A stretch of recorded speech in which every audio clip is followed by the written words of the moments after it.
Hey everybody, it's Mike from the Mike Wagner Show, powered by Sonic Web Studios. Visit online at sonicwebstudios.com for all your needs. Look at a professional website without breaking your budget. Sonic Web Studios is the answer. Sonic Web Studios offers fast, affordable custom web designs at below the competition way. Call today at 1-800-303-3960. That's 1-800-303-3960. Or email to support@sonicwebstudios.com. Mention the Mike Wagner Show. Get 10% off your first order. Sonic Web Studios. Take your image to the next level. Also, the Mike Wagner Show can be heard on the MikeWagnerShow.com. You can check our Facebook page at Facebook.com/The Mike Wagner Show. You can download and listen on Facebook, SoundCloud, Spreaker, Spotify, and iHeartRadio. Also on Anchor FM, Radio Public, iTunes, Google, and Apple Play. And also subscribe to the Mike Wagner Show on YouTube and take the Mike Wagner Show with you on any mobile device. We're here with a wonderful lady who used to work in the Washington, D.C. area. She's a retired Air Force colonel with 30 years of service, author of Right to Influence, multi-award winning book, public speaker, consultant for the federal government, and taught writing to professionals and, wrote products for the federal government. And she also holds public and private presentations, and her book is fantastic. So if you're looking to write better, this is the lady to talk to. So live from the beautiful area where she's at, and she'll make you learn to write better and make you more motivated. Ladies and gentlemen, the queen of writing, Carla Bass. Carla, good morning, good afternoon, good evening. Thanks for joining us today. Thank you. I've been called lots of things, but never the queen of writing. I like that. Yes, and powerful writing does change lives, and you have to agree with that. And you've been a retired Air Force colonel with 30 years of service, author of Right to Influence, multi-award winner, and working on a second edition. You're a public speaker and consultant for the federal government. You hold workshops, public and private presentations, and just teaching everybody how to write better, including you've taught ambassadors, you've taught higher-ups, colonels, and everything else in the federal government. And before we get into all that, tell us how I got started. Sure. Actually, I'm going to take you back to when my father, who was an Air Force colonel, commissioned me. He gave me 3 pieces of advice to this young second lieutenant. He said, first, stay focused on the mission. Don't get caught up in office politics. Second, he said, always keep your sense of humor. And third, he said, always take care of your people, and they will take care of you.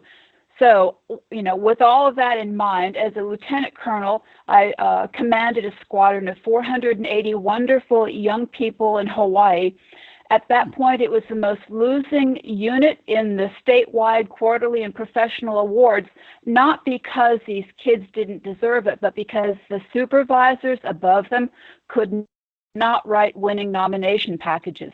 So because your couldn't write well, you didn't get the accelerated promotions or the pay raises. It hurts you sending your kids to college. And so all of these horrible ripple effects because people couldn't write well.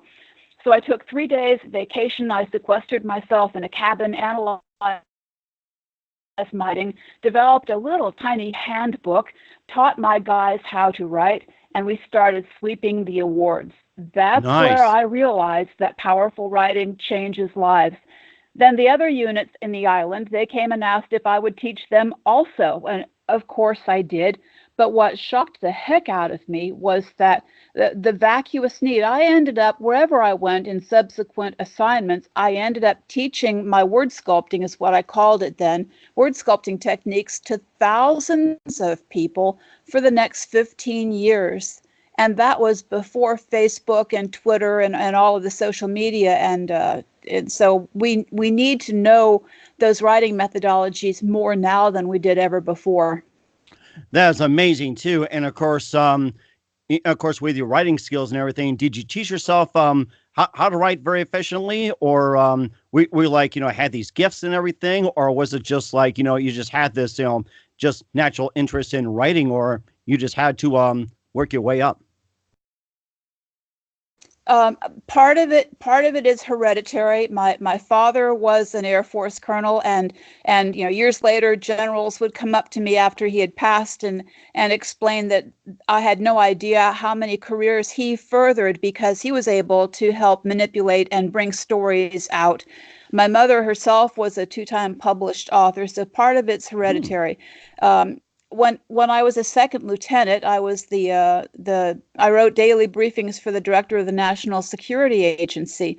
So for my entire 30-year career, from the very, very, very beginning, I was put in a position where you're writing for general officers. You have one page or X number of seconds, and you simply have to make each word count. So between heredity and the job requiring that of me, that's how I developed the skill set. That was amazing too. And of course, you had some really interesting assignments. What do you consider the most fulfilling assignment you had?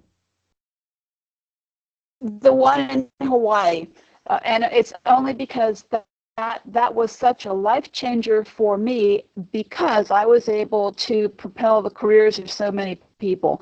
That was a pivotal assignment. I had no idea really before then the written word on people's lives, whether it's going for career opportunities or grants or scholarships or fellowships or being able to take your business to a whole different level.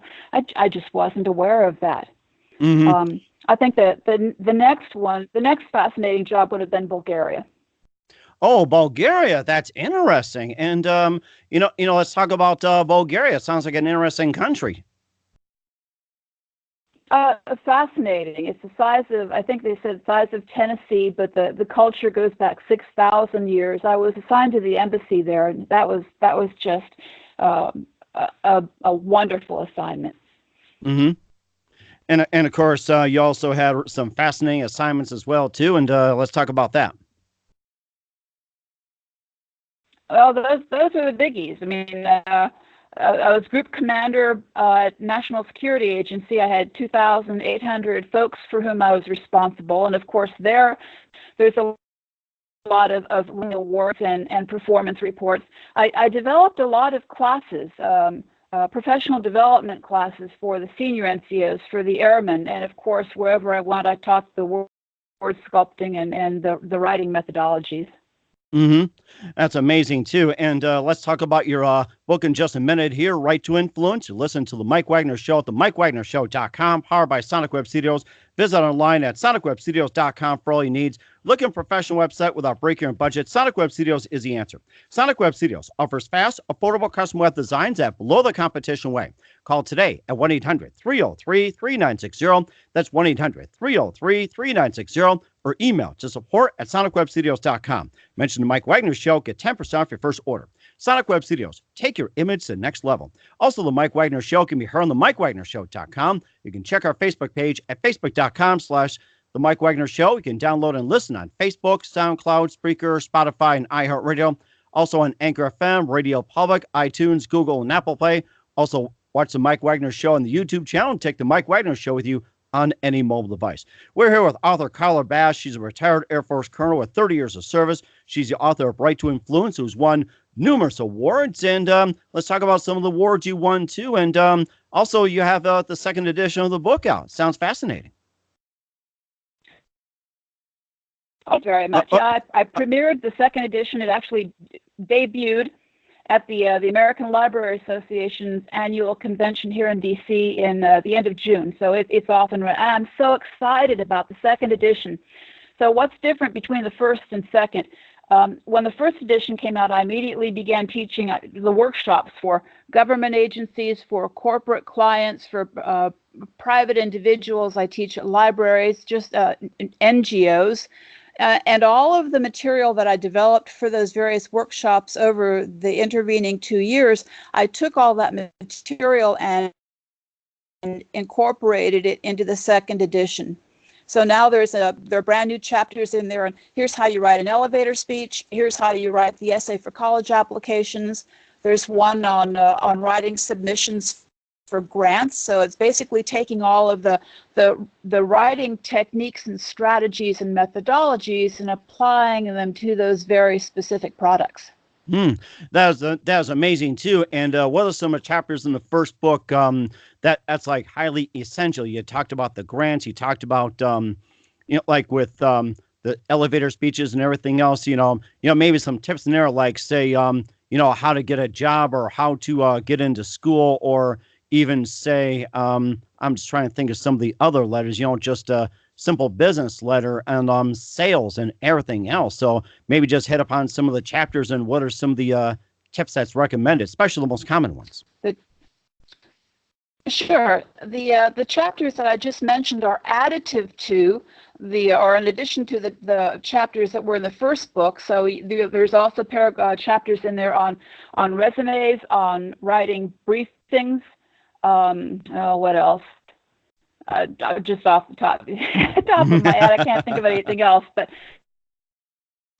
the tips, I explain to people that each, no matter what you're writing, every single author, whether it's an email or a resume or input for your performance appraisal, you're constrained by time and space. Tick, tick, the reader is busy. So you have to be able to get your message across as quickly as possible. And then space, very often you're limited to space, physical space, whether it's the top part of a web page, or tell me what you want to say in 300 words, or if there's a government form, sometimes the space is actually marked out on the government form. So you have to know how to make every single space count. So some of the strategies, I teach people to think in terms of an inverted triangle. First, you have to develop the strategy of your message. That's the top large part of the triangle. And after you've got the draft, this is where you apply the word sculpting techniques, which is part 2 of the second edition, where you hone your draft, and that's where you make every single word count. But some of the strategies, again, bearing in mind that time and space are limited, the first strategy is prioritize your message. If you have 30 seconds of the reader or the listener's time, what's the most important thing you want to get across first? So you list those out, and I advise everybody outline, because every off is you're a tour guide. You're taking your reader on a journey. So you know the beginning of the message, and you know the destination that you want to lead them, where you want to lead them, and then you outline the steps in between. That outline process helps you hone the message and helps you make sure you don't lose any key points. Mm-hmm. And then another thing people sometimes do is they accidentally bury the golden nugget. People think that they have to build so much preliminary information, kind of make the case before they get to the main point, that by time you share the main point, you've already lost the reader. So that's where I mentioned, get the main points up front first. Mm-hmm. So basically, in terms of bearing the golden nugget, and you talked about that. So basically, do you just lay out the golden nugget up front in the message, or you just want to emphasize, you just drag it out, or just simply lay it on the line? So we just want to make sure bearing the golden nugget is a good thing. Get out there right away. Well, sometimes it depends on the product, but basically you put the golden nuggets up front. Again, if you only got X number of minutes for the reader or the audience, you need to get that message up front before you lose their attention. Mm-hmm. Okay, go ahead. Keep going on. You're doing good. All right. Some of the now, once you've got the main draft, that's where you bring out these word sculpting techniques, and some of those are useless words. Get rid of the useless words. Then there are other examples. The second word sculpting tool is don't use words that hog space. So I can give you some examples of where you take 3 or 4 words and you're able to condense them into one. Verbs are your friends. This one, I love teaching this one. Imagine a hard-boiled egg. You got that? A hard-boiled egg. Mm-hmm. And concentrate now, envision the yolk.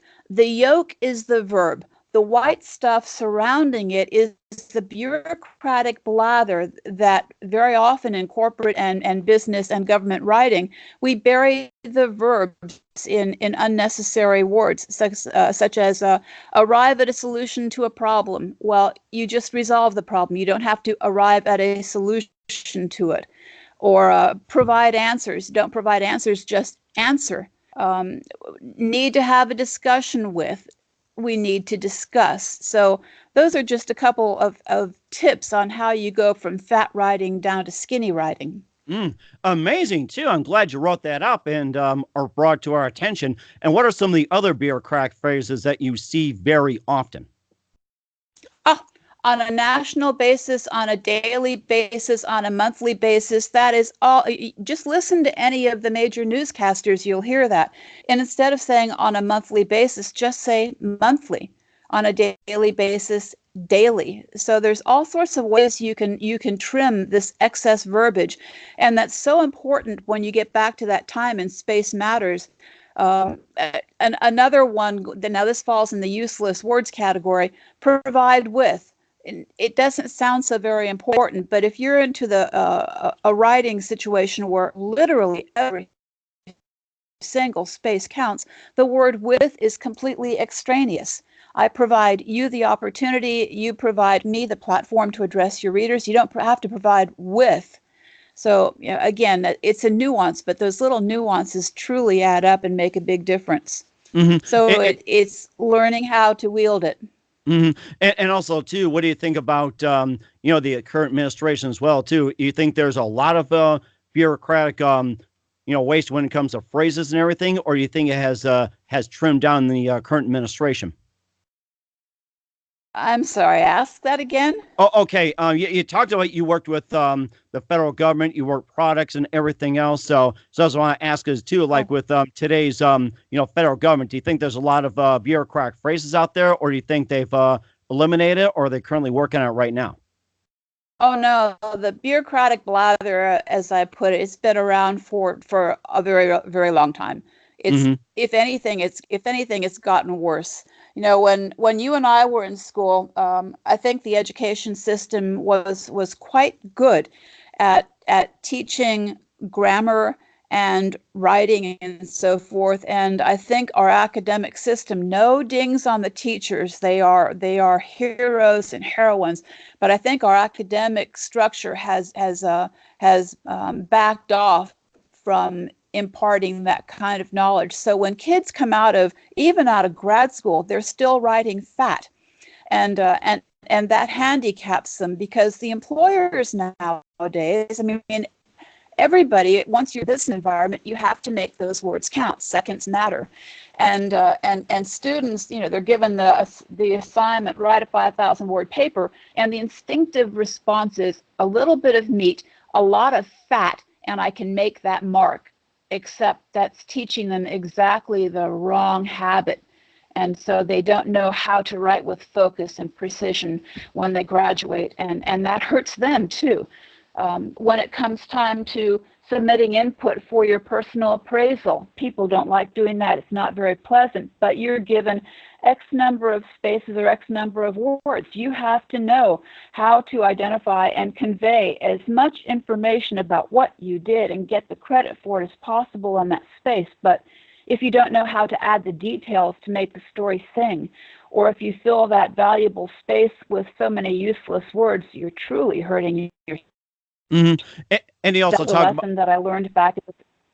Mm-hmm. And he also talked about the resumes as well too. What are some of the killer words that pretty much kill a resume, like with the enemy fat fillers and everything else? It's in other words, what words should be cut out of a resume? Well, it's the resume. The biggest thing I see in resumes is the verbs, bullets. If you're starting bullet statements, and in particular with resumes, they all should start with verbs. They all should begin with the same tense verbs, and they should all be powerful verbs. So I'm going to read to you these bullets came from one particular resume, and listen to how it snags. This is how not to do it. Co-lead subject matter, responsible for, solely responsible for, provide coordination, responsible for, coordinates, supports, provides analysis, provided support, responsible for. When you've got a resume that just bullet after bullet after bullet, like I just read, the reader, you've lost the reader because those bullets convey nothing about what you've done. Instead, it would be developed, implemented, initiated, led, hard-hitting, concrete, action-oriented bullets that explain exactly what you did do. Mm-hmm. And then add details, because details make a story pop as well. supervised a team that studied a project and made recommendations to the CEO. Okay, that's good. Supervised a 9-person team on a 6-week study that made 8 recommendations to the CEO. All recommendations were accepted, saved the company $850,000. That's another thing I foot stomp in the book is look at what you've written and then add those details, because they provide the reader it's a mental yardstick to understand truly what's the significance of what you accomplished, and sometimes folks don't know to do that. Mm-hmm. And it's important as well, too, to know with the job market out there for college graduates. And it's a good book for the college graduates. And also, I also grew up where it's like we did a lot of essays, especially on the 3-point thesis. And of course, maybe you can just tell everybody what the 3-point thesis is. Oh, what the 3-point thesis is. You tell me. I did a lot of writing. We did a lot of sentence diagramming. That's how I learned how to make the words sing. Mm-hmm. Yeah, and that's also something we grew up as well, too. There are people out there that don't know how to use it. So that's something emphasized as well. And I have to say this, that, the 3-point is very, very important as well, too. So we'll talk more about the book as well, too. You listen to The Mike Wagner Show at themikewagnershow.com, powered by Sonic Web Studios. Visit online at sonicwebstudios.com for all your needs. Looking for a professional website without breaking your budget? Sonic Web Studios is the answer. Sonic Web Studios offers fast, affordable custom web designs at below the competition way. Call today at 1-800-303-3960. That's 1-800-303-3960. Or email to support@sonicwebstudios.com. Mention the Mike Wagner Show. Get 10% off your first order. Sonic Web Studios. Take your image to the next level. Also, the Mike Wagner Show can be heard on themikewagnershow.com. You can check our Facebook page at facebook.com/The Mike Wagner Show. You can download and listen on Facebook, SoundCloud, Spreaker, Spotify, and iHeartRadio. Also on Anchor FM, Radio Public, and also take the Mike Wagner Show with you on any mobile device, and watch the interview on YouTube as well on the Mike Wagner Show. We're here with author Carla Bass, retired Air Force Colonel, 30 years of service, author of Right to Influence, a multi-award winner, and just a little more about the book, and you can just tell everybody how can they purchase the book. The book is available online at Amazon or Barnes & Nobles or other online outlets. It's available in paperback and ebook format also. Lots of information about the book and myself and the workshops at www.righttoinfluence.net.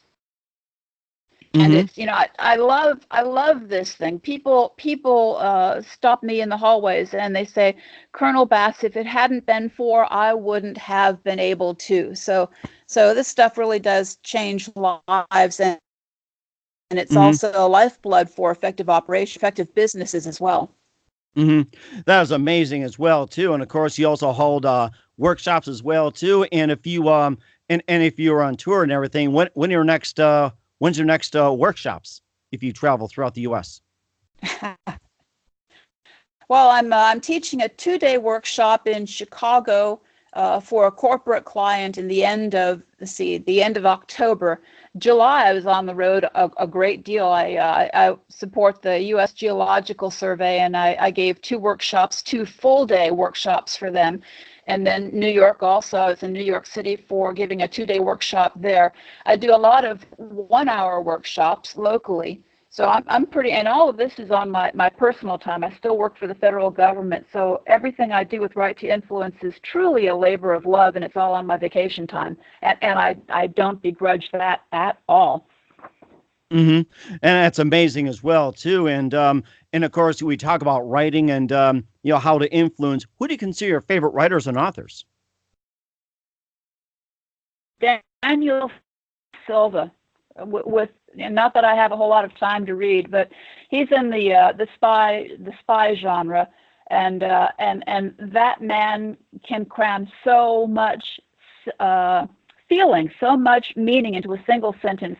And I paraphrase this, so I apologize to Daniel, but the doorbell rang with the urgency of an angry infant.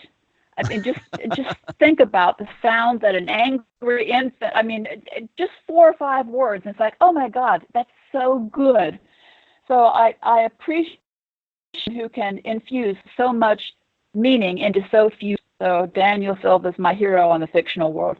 But when that raises another point, is this right to influence stuff, although the applications are heavily weighted towards nonfiction, towards business, towards resumes and grants and all those things we've mentioned, it's also applicable for the world of fiction. I just had an article published in an online magazine, and it's fact of fiction turned, a pumpkin into a carriage. Nobody likes to read swimming pool books. A swimming pool book to me is if you take a paperback and you're floating around in the pool and you fall in, it's no big deal because you read 2 or 3 sentences on a page and you get the idea. You just kind of keep skimming through. Even, fiction authors, the idea is to write it so that the reader hangs on every single word and you don't want to go by a single paragraph because it's so rich in meaning. That's Daniel Silva. Wow. I never heard of the guy. I have to check out his books. That's so amazing. Wow. Oh my goodness. I have to go buy the book as well too. and of course, just a couple of things here. Who do you consider your biggest influence in your career besides your dad? John Wayne. John Wayne. How so? When I was John Wayne. Yeah. Well, I grew up in a very patriotic family. My dad was Air Force intelligence for the last half of his career, and John Wayne, my father, and Bob Hope, they were the cocoon in which I was raised. I was raised to love the country and want to serve her. So my father and John Wayne, you watch the John Wayne movies, he stood for integrity, he stood for courage, he stood for family, he stood for country. And so John Wayne and my dad. Nice. And what's your favorite John Wayne movie? Oh, I like them all. I think from a comedic perspective, either Donovan Threef or McClintock. Interesting. I like True Grit myself. I remember watching that as one of the first movies I saw in drive-in. I guess that's one of the popular ones. I enjoyed True Grit a lot. That had to be my favorite. Yeah, that was a good one as well. Definitely a good one too. That's great. And what's the best of? Wait. Go ahead. I'm sorry. I was going to say my proudest possession, and this is if there's a tornado coming, I told my kids, grab this and run for the basement. I wrote him a letter. Unfortunately, he was dying and nobody knew it. But when I was in Germany, I wrote her, and it reached him. I asked in this letter, I said, all I want to do is shake your hand. I will take personal leave. I'll fly from Germany, just 5 minutes of your time.